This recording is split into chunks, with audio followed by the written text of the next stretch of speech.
Bonjour, c'est Gilles du site boursicoté.com. Voici l'analyse technique des principales paires de devises du marché Forex ainsi que l'analyse des matières premières que sont l'or et le pétrole pour la journée du mercredi 27 avril 2011.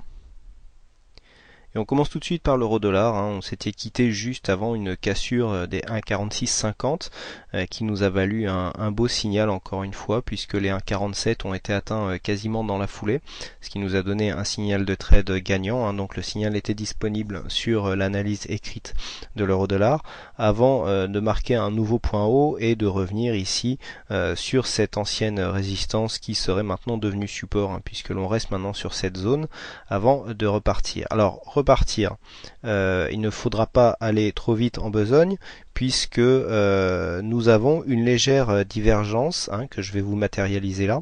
Alors si on prend les lignes, si on prend les plus hauts, nous avons deux plus hauts, voilà, qui montent, puisque nous avons ici sur cet indicateur, enfin sur les lignes de cotation, nous avons des plus hauts donc qui sont de plus en plus hauts.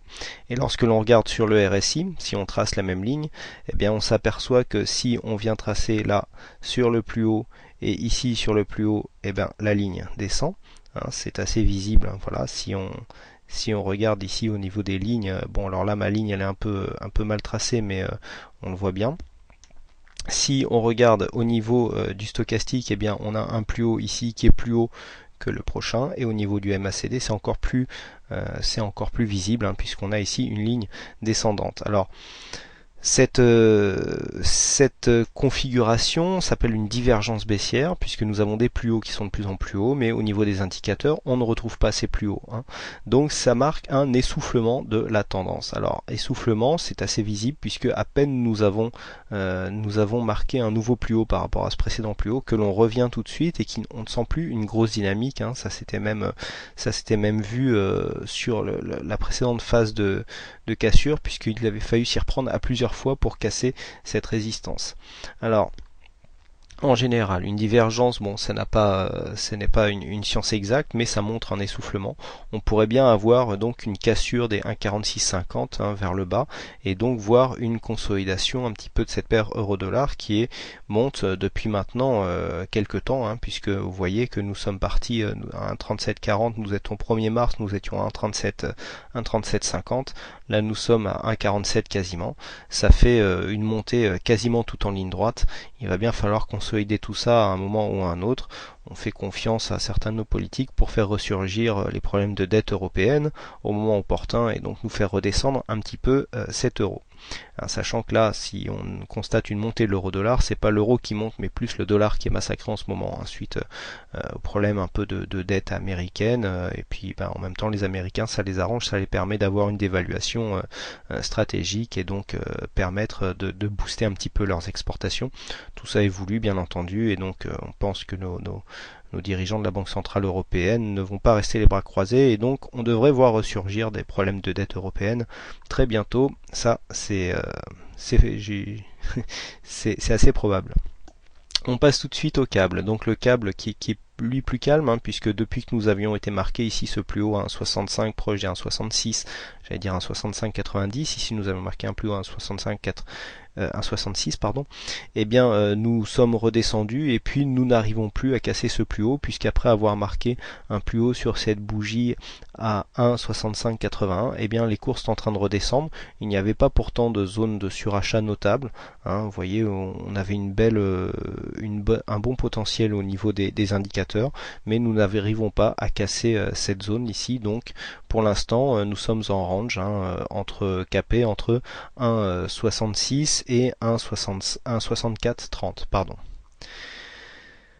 On continue avec le dollar-yen. Dollar-yen qui commence à sortir un petit peu de sa léthargie, on commence à retrouver un petit peu de volatilité. Vous voyez comment les bandes de Bollinger ici sont très resserrées, ça souligne vraiment ce manque de volatilité. On commence maintenant, on a longtemps longé la bande de Bollinger inférieure. Et là, ça fait longtemps qu'on n'avait pas eu un contact au niveau de la bande de Bollinger supérieure. On voit les bandes qui s'écartent. On vient casser un précédent plus haut par le haut. alors que nous étions adossés ici sur un support mineur, donc des 80-30, et donc nous venons imprimer un mouvement haussier. On voit que la dynamique reprend, puisqu'on avait des indicateurs qui étaient souvent en zone neutre. Là, paf, le stochastique vient tout de suite monter en surachat. On a encore un petit peu de potentiel au niveau du RSI. Le MACD n'est pas encore retourné, donc on pourrait encore monter légèrement. Et là, on voit les bandes de Bollinger qui s'écartent, qui nous montrent que une nouvelle tendance est en train de se mettre en place. Et vu que nous sommes sur la bande supérieure, eh bien, c'est une tendance haussière, donc possibilité d'un point de retournement ici. Il y avait peu de volatilité avant, donc difficile de la voir venir. On avait bien eu une sortie du trend ici qui avait failli être repris, et puis on s'était écarté, et donc là en fait la figure sera en train de se confirmer, c'est-à-dire là on avait une belle descente, une belle tendance baissière. On casse donc la résistance, première alerte, on réintègre et puis on s'écarte doucement, et après un mouvement on remonte, donc ça serait un signal de retournement assez propre, et donc on verra si ce retournement ici sera assez suivi. On passe maintenant aux matières premières, donc on commence par l'or. Bon, l'or ou le pétrole, il s'est pas passé grand chose aujourd'hui. On est toujours dans les mêmes zones de cotation que ce que nous avons hier, pas beaucoup de volatilité sur l'or en ce moment, puisqu'on est venu marquer un plus haut aujourd'hui à 1513, 1514 presque dollars l'once. Puis au niveau des plus bas, on est aux alentours des 1500. Bon, donc bon, peu de mouvement sur l'or. Au niveau des indicateurs, on est assez neutre, légèrement haussier peut-être, puisqu'on voit une courbe ascendante au niveau du RSI, du stochastique et du MACD. Mais vraiment, bon, ça se retrouve un petit peu là, mais vraiment très peu de dynamique, et pour l'instant un petit peu dans une zone d'attente. Et c'est un petit peu pareil au niveau du pétrole, puisque hier je vous avais décrit un début de formation orange. On voit bien ici les Bollinger qui se sont resserrés, qui définissent bien donc la zone d'orange. Donc on est capé par le haut à environ 113 dollars le baril, et puis sur la zone basse aux environs des 111.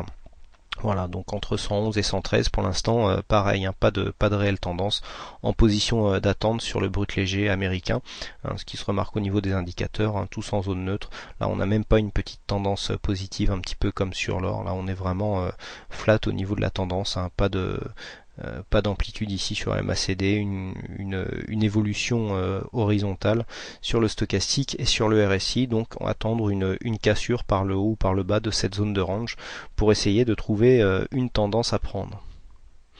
Voilà ce que l'on peut dire donc sur l'analyse de ces paires de devises et matières premières. Écoutez, il ne me reste plus qu'à vous remercier à toutes et à tous pour votre fidélité, pour vos nombreuses visites sur le site boursicoté.com. Je vous souhaite une bonne soirée, bonne chance dans vos trades, et je vous donne rendez-vous dès demain pour de prochaines analyses.